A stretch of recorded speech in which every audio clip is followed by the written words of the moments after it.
Mécanique du point, glaçon dans un verre d'eau, oscillation mécanique, système masse-ressort. On considère un glaçon dans un verre d'eau liquide. Le niveau de l'eau repère la position origine 0. Le bas du glaçon est repéré par Z. Z est donc une quantité négative. Au passage, on considère une très grande surface d'eau, ce qui permet de considérer que quel que soit le comportement du glaçon, la surface de l'eau ne se déplace pas verticalement. On peut alors écrire la relation fondamentale de la dynamique pour le glaçon dans l'eau, soumis à deux forces, le poids et la poussée d'Archimède. La masse multipliée par l'accélération du glaçon s'écrit donc comme la somme de mg plus la poussée d'Archimède, F Archimède. Le poids s'exprime à partir de la masse volumique de la glace multipliée par la surface du glaçon et la hauteur totale du glaçon.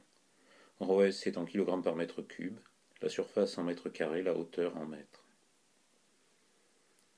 Pour la poussée d'Archimède, on met d'abord en place un système de coordonnées.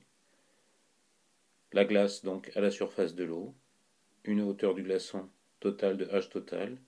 On repère la position du glaçon par le bas du glaçon de côte Z.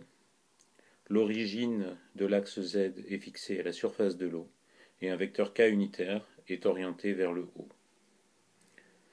À partir de là, on peut écrire l'expression de la poussée d'Archimède. La poussée d'Archimède est égale à la masse volumique du liquide déplacé, donc ici de l'eau, ρL, multiplié par le volume de la partie immergée du glaçon, multiplié par le vecteur K unitaire. Le volume immergé du glaçon s'écrit surface du glaçon multiplié par norme de Z, valeur absolue de Z, qui est donc ici égale à moins SZ. Le volume immergé est une quantité positive. La poussée d'Archimède s'écrit alors la masse volumique multipliée par la surface multipliée par la hauteur de la partie immergée du glaçon multipliée par G multipliée par K, le vecteur unitaire. Et on obtient bien donc une poussée d'Archimède dirigée vers le haut avec un signe moins puisque Z est une quantité négative dans nos conventions. Ceci permet d'écrire, à partir de l'expression générale de la relation fondamentale de la dynamique, l'équation à partir des quantités du problème, les masses volumiques, la surface du glaçon, la hauteur totale du glaçon et la partie immergée, de même que l'accélération de la pesanteur G.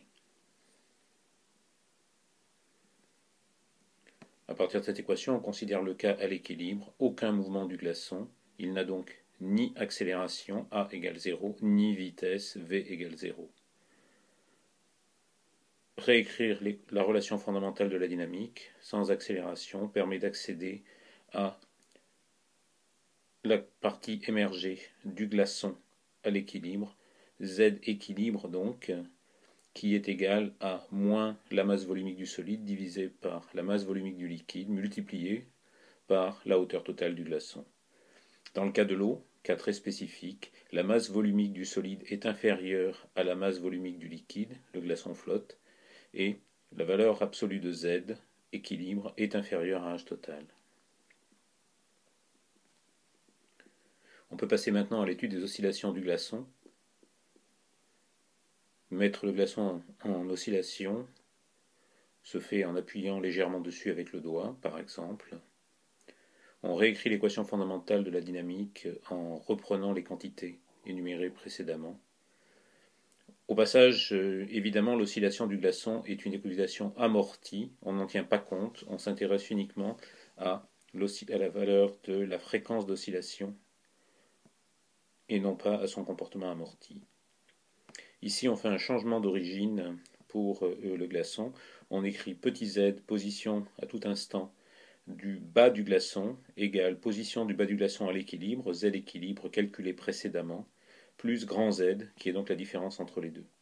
Lorsqu'on dérive deux fois, Z équilibre ne dépend pas du temps, et donc Z de point, la dérivée seconde du temps, la dérivée seconde de Z par rapport au temps, est donc égale à Z de point.